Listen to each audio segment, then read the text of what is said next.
Bonjour, je m'appelle Shourd et dans cette vidéo, je vais t'expliquer comment remplacer la coque de ta vieille clé pliante Ford à 3 boutons par une nouvelle en utilisant l'ancienne clé. De quoi as-tu besoin pour ce service de transfert? Tout d'abord, tu as besoin d'un tournevis plat pour pouvoir séparer le boîtier. Et souvent, un petit tournevis plat est aussi bien pratique pour faire levier sur les petits éléments comme la carte électronique et la pile. Alors, nous allons commencer cette réparation comme suit. J'ai ici 2 clés. J'ai ici la coque et j'ai une nouvelle clé. Comme tu peux le voir, ce sont toutes les deux des modèles récents. Je mets la coque de côté et nous allons d'abord ouvrir l'électronique ici. Nous procédons comme suit. Nous ouvrons délicatement la lame de la clé et, en regardant attentivement dans la fente située juste en dessous, nous pouvons clairement voir une petite encoche bien distincte. Dans cette encoche, nous plaçons la lame de la clé et nous la bougeons, un peu vers l'avant.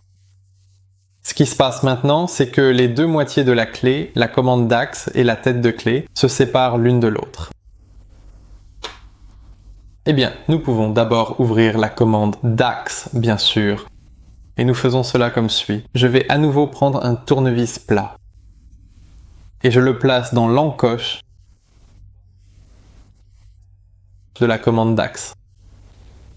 Là aussi, nous pouvons le bouger un peu d'avant en arrière. Jusqu'au moment où il s'ouvre simplement correctement. Nous allons d'abord le transférer sur le nouveau modèle, donc sur le nouveau modèle aussi. Je l'ouvre, je place le tournevis dans le boîtier.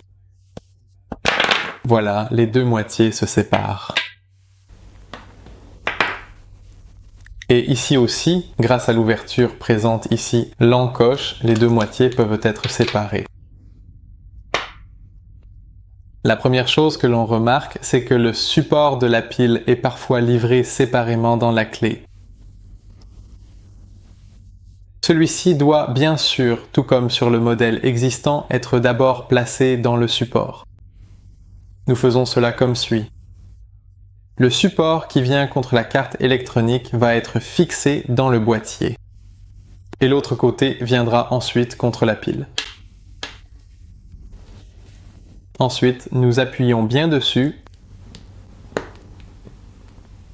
et nous nous assurons qu'il fasse bien contact tout à l'heure. Ensuite, nous pouvons délicatement soulever la pile à l'aide d'un petit tournevis plat et fin. Et nous la plaçons dans le nouveau tube. Ensuite, lors du transfert de l'électronique, nous pouvons également simplement soulever l'électronique ici. Nous la plaçons dans le nouveau boîtier. Comme tu peux le voir, il y a ici une petite encoche. Cette encoche permet à la carte électronique de rester en place. En appuyant bien dessus, nous nous assurons que l'encoche s'insère dans la carte électronique. Et elle ne peut plus changer de place. Nous assemblons les deux moitiés et nous les pressons fermement. Et tous les boutons poussoirs devraient pouvoir être enfoncés correctement. Je mets les autres parties du boîtier de côté pour l'instant. Et maintenant, nous allons continuer avec la tête de clé. Alors, pour ouvrir la tête de clé, nous allons la démonter très prudemment. C'est souvent un matériau qui se raye plus facilement. Donc essayez autant que possible de sentir l'intérieur de la clé plutôt que l'extérieur, en ce qui concerne l'ouverture à l'aide d'un outil. Alors quand on la prend, on voit aussi à l'intérieur un rebord bien marqué. Ici aussi, on essaye d'insérer un petit tournevis entre les deux parties. On essaye de séparer les deux moitiés, jusqu'à ce que vous entendiez un petit clic distinct. Et vous voyez tout le long du bord qu'un espace s'est créé.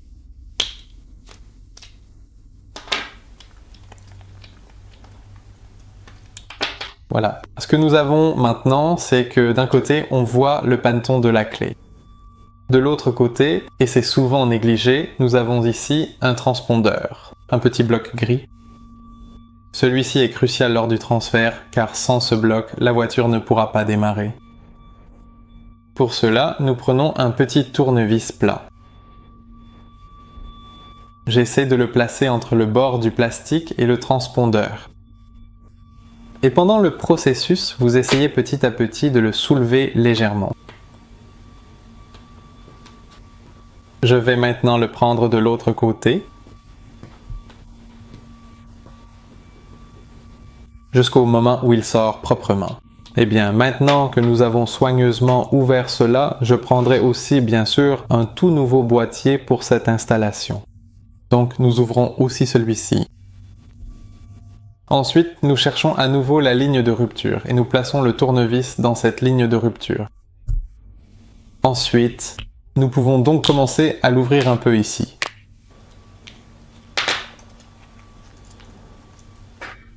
Et nous voyons en fait la même chose ici. Nous pouvons placer le transpondeur dans le boîtier. S'il a un peu de jeu, tu peux toujours mettre un petit autocollant entre les deux. Je vais aussi le faire pour celui-ci.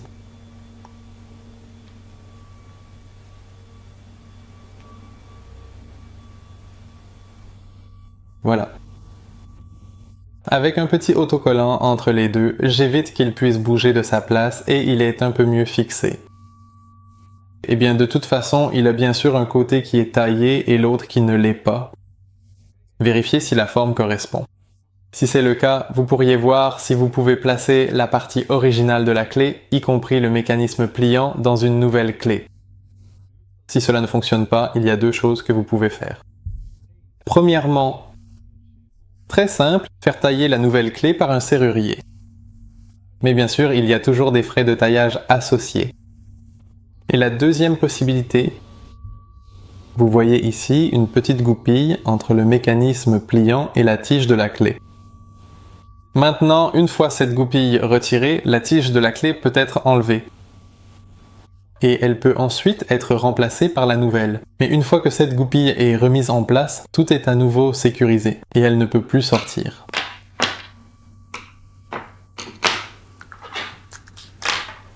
Pour refermer la clé, assurez-vous d'abord qu'elle soit à nouveau sous tension. Et une tige de clé se compose de 3 parties. La tige avec le mécanisme d'entraînement, le bouton poussoir et le ressort. Le bouton poussoir comporte ici 3 encoches. Et celles-ci correspondent exactement aux encoches que vous voyez ici à l'intérieur de la tige de la clé. Nous allons les faire tomber précisément dans ces encoches. Et placez ensuite le ressort juste au-dessus. Nous plaçons la pointe du ressort là où une petite pointe dépasse sur le dessus. Ensuite, vous le tournez jusqu'à ce qu'il tombe dans son encoche. Et alors, en tout cas, cette partie est complète. Nous voyons donc que le petit ressort a une petite pointe qui dépasse. C'est spécialement pour cela qu'une petite rainure a été créée dans le mécanisme de pliage du nouveau boîtier de clés. Lorsque nous plaçons le ressort, il tombe exactement dans sa rainure. Et au moment où nous le tournons ensuite dans le sens inverse des aiguilles d'une montre, il est sous tension. La seule chose qu'il nous reste à faire maintenant, c'est de remettre le capuchon supérieur en place et de le clipser. Ensuite, nous prenons la séparation que nous venons de préparer. Et là aussi, nous le clipsions entièrement. Vous pouvez vérifier s'il s'ouvre et se ferme correctement, ou si la commande d'axe fonctionne et bien sûr s'il peut démarrer correctement. De cette façon, tu transformes à nouveau ta clé de voiture en une toute neuve. Eh bien, j'espère que tout s'est bien passé lors du transfert des clés de voiture. As-tu encore des questions ou rencontres-tu un problème? N'hésite pas à envoyer un message à info-autosletel.nl ou à laisser un commentaire sous cette vidéo. Et nous essaierons de t'aider aussi bien et rapidement que possible. Bonne chance!